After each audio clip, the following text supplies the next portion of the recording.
of the Prophet ﷺ. But if someone asked you, it is halal, said, of course it is halal, you know. But this is bad. I don't advise anyone to ask this foolish question, okay? Because the Prophet did not do it. It's insulting. And if you go to someone's house to eat, and the people in the house, they practice Islam, they do pray, you should not ask about that.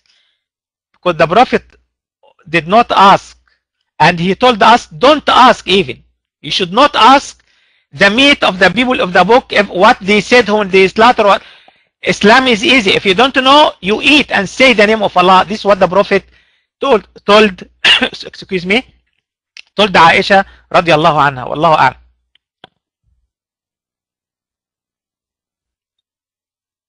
Next question. The question I have is, from studying in the desert right now in my homeland of Mauritania, I learned that the main focus here is memorizing, learning material, and also asking questions about the materials learned. We use wooden boards to learn. I am wondering, did this traditional method of learning come from the Prophet and his companions? Also, I would like to know, did all the companions learn the same way, or did they learn in different ways? Okay, Sister Layla, what is the last sentence? They learn through what in Somalia? What you said? Okay, he's talking about Mauritania. He said they learn using a wooden board. So he wants to know, is using a wooden board from the Sunnah. And he wants to know, did the companions all study the same way, or did they have different ways of learning? Okay. Actually, there was no wooden board that time. They had leathers and stuff. Okay. But all this is just a means. It's wasa'il, means. How to learn. It's a means. Now you learn through books, through computer, through the internet, through listening to the tape, through listening to a lecture, you know, in radio, TV. So all this is wasa'il. It's a means. Okay, if the means are halal, it's halal. We don't say you have to have a wooden board. It is sunnah. You know, no, it is not sunnah. It was a means to learn. Like the Prophet used to take the camel to travel. Okay, we don't say riding the camel is sunnah. Put your car in the garage and have a camel because this is sunnah. No one said that. Okay. It is a means to travel, not a sunnah. You have to have a camel, okay, or donkey or horse to go to the work. This is wasa'il, okay. It's a means. Then you learn through anything, but it is not sunnah. Even if some Sahaba they learn it, this is the thing was available that time. A wooden board, a leather. What was the Prophet ﷺ, he drew on the sand. He taught them through writing on the sand, you know, on the ground. Because they were sitting there, he explained. So you use the means, any means to teach and learn. There is no special sunnah to learn through something. Wallahu a'lam. Next question. What are some of the surest ways to prevent yourself from fornication, since we are living in a more liberalized society? The shortest way to marry. This is the shortest way. This is what the Prophet sallallahu alaihi wasallam, he told the young people. He said, يا معشر الشباب من استطاع منكم الباءة فليتزوج. He said, oh young men, whoever can afford the cost of marriage, he should marry. This is the best way and the shortest way to do. So I encourage everyone to marry. Just marry, and then this will be the best protection against fornication. Wallahu a'lam. Next question. When performing the prostrations of forgetfulness, do we recite the tashahhud afterwards, or do we just say, say taslim? Yeah, you just say taslim, no tashahhud after this sujood of forgetting. No tashahhud. You just say taslim after that. Wallahu a'lam. Next question. My husband is a chef, and he would like to know, is it okay to touch the pork and cook and serve it to others? He tries to avoid it as much as he can, but is it okay to do because it is part of his job? Okay. He is a sheikh and he's working in to serve pork to the people. Chef. A chef is a cook. He's a cook. Chef. Okay. Chef. I heard he's a sheikh. You know. Okay. A chef. Okay. Well, he have to try to find another job. Okay. He have to try to find another job. Wallahu a'lam. Next question.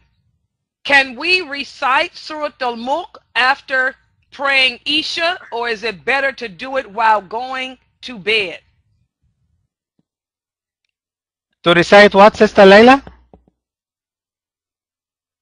Surah Al-Mulk. Okay, the sound is not clear, Sister Layla. Can you write it?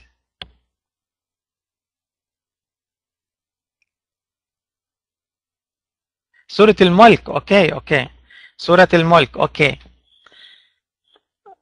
Surah Al-Mulk, you can recite it before you go to sleep or after Isha. It is the same, inshallah, because you will recite it before you sleep anyway.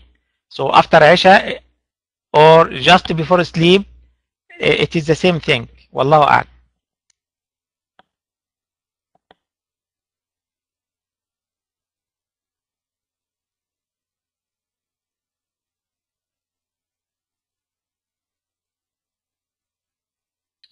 Okay, next question. As my job duties include touching alcohol, is it allowed to just organize the bottles of alcohol on a shelf, or is my job haram? Okay, if this is the only job to you, you have to leave it. But if it is part of your job and the majority of your job is halal, then you can stay in the work till you find another job. But if this is the only job you do, you deal with wine and serving it and helping in serving it by any way or decorating it, you have to avoid that, because Allah, the Prophet ﷺ, he accursed 10 people they deal with the wine. Not only the people they drink. You know, the people they squeeze the grape, the people they offer it, the people they serve it, you know. So the people they buy it, the people they ordered it to other people. So he accursed 10 people they deal with the wine. So if this is the only job you do, you have to avoid it, stop it. But if it is just very little part of your job, try to find another job, inshallah.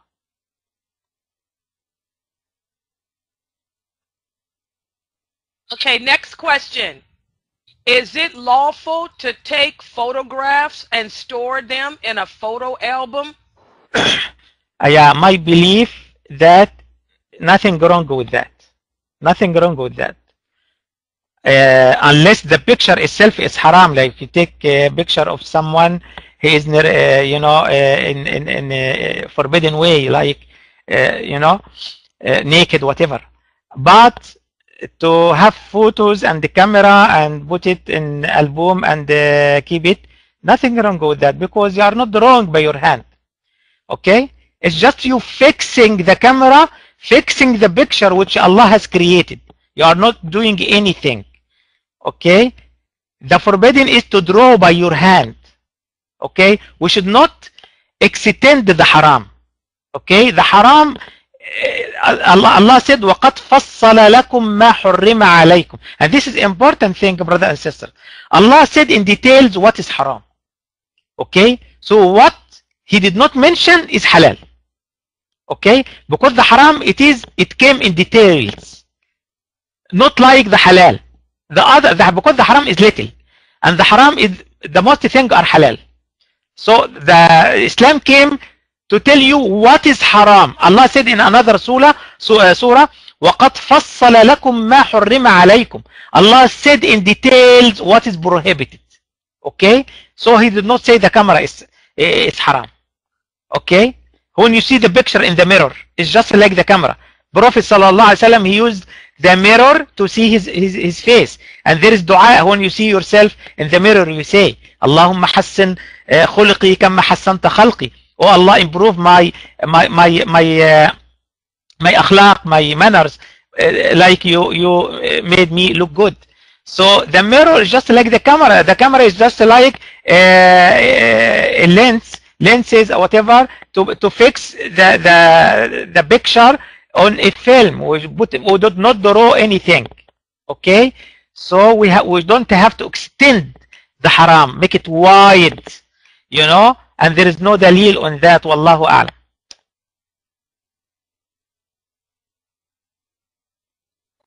Next question. My sister-in-law asked me, is it lawful to go to someone and have them interpret your dreams for you?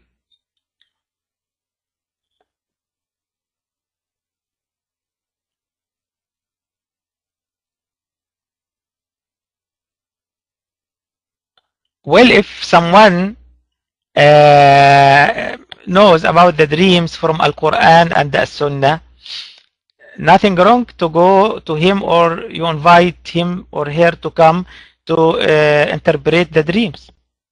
Knowing how to explain the dreams, it's a knowledge. It's a knowledge. If someone have this knowledge, nothing wrong to invite him or her to explain the dreams. Wallahu a'lam. Next question. How important is it to try and keep the ties of kinship with a family member you are having a disagreement with if they are not Muslim, but they are your brother or sister or cousin? Okay. The relationship with the relatives, if they are not Muslims, they still have right. They are relatives. Okay, you have to be kind with them, keep connection with them, but in the limit which they will not affect you or cause harm to your religion. Okay, there is a limits, lines. When they reach this line and there is red line, they cannot pass it, and the line is your religion. Okay, anyone, the relationship with him or her will affect your religion, so till this line you stop. Okay, but you be kind with them, you don't mix with them too much, but you explain to them Islam in a nice way, especially through your behavior. But when it comes to hurt your religion, whatever, you stay away from them. وَأَعْرِضْ عَنِ الْجَاهِلِينَ. This is what Allah said. Stay away from ignorant. Okay, but you still be kind with them, you support them sometimes or visit them sometimes, but when you feel that they are going to hurt you, whatever, that time only you leave them. Wallahu a'lam.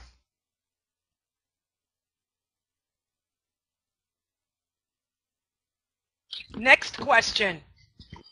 If you know a sister who was tagged in a picture of Jesus on a cross on Facebook, and you told her this is wrong and you removed her, but she doesn't see anything wrong with having a picture of Jesus on a cross, then what should you do? Should you cut her off or distance yourself from her? Okay, this sister, I understand she is supposed to be Muslima, you know. You tell her this is against Islam. After you teach her in nice way that this is against Islam, first